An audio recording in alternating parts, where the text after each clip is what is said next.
యోని రంధ్రం చిన్నదిగా ఉంటే సెక్స్ కుదరదా? యోని రంధ్రం చిన్నది అనేది అది కేవలం అపోహ. యోని రంధ్రం చిన్నది అనేది ఉండదు, అది ఎంతటికైనా సాగుతుంది. ఒక్క విషయం తీసుకోండి, ఏ రంధ్రం నుంచి అయితే సెక్స్ జరుగుతుందో అదే రంధ్రం నుంచి శిశు జన్మం జరుగుతుంది. అదే రంధ్రం, అదే పాసేజీ.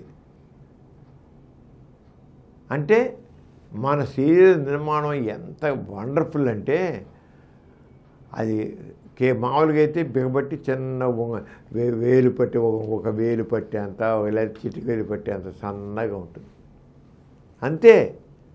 మళ్ళీ అది కావాలంటే ఎంతకైనా సాగుతుంది. బిడ్డ తలకాయ శిశు జన్మ చెట్టు ఎంత అయిపోతుంది, అంత శిశువు బయటకు వస్తుంది. మొత్తం 3 కేజీలు బరువు 4 కేజీలు బేబీ ఆ రంధ్రంలోంచి బయటకు వస్తుంది. అంటే ఆ ఎనాటమీ అలాంటిది, అక్కడ కండరాలు అలాగే సాగుతాయి అన్నమాట. అంటే యోని రంధ్రం చిన్నదనేది లేదు.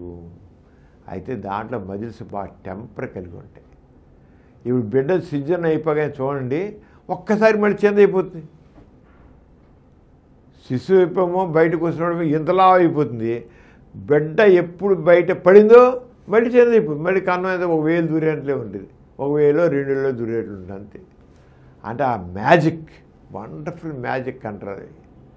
ఎంత సాగుతాయి, ఎలా ముడుచుకోవాలో అలా ముడుచుకుంటాయి.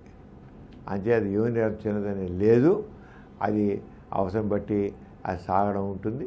ఒకవేళ మామూలు టైంలో కష్టం అంటే కొద్దిగా వాటిని డైలెట్ చేసేట్టుగా లూబ్రికెంట్స్ అయినా వాడచ్చు, కేవీ జెల్లి వాడచ్చు, లిగ్నోకి లాంటిది వాడచ్చు, చివరికి వ్యాధి లాంటిది వాడచ్చు.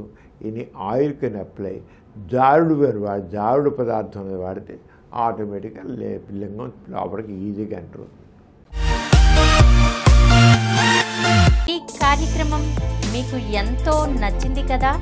ఇటువంటి మరిన్ని వీడియోల కోసం అనతి కాలంలోనే 20 కోట్లకు పైగా వ్యూస్ సాధించిన సమరం ఛానల్ సమర్పించు సమరం మీకోసం ఛానల్కు సబ్స్క్రైబ్ చేయండి, లైక్ చేయండి, మీ ఫ్రెండ్స్కి షేర్ చేయండి.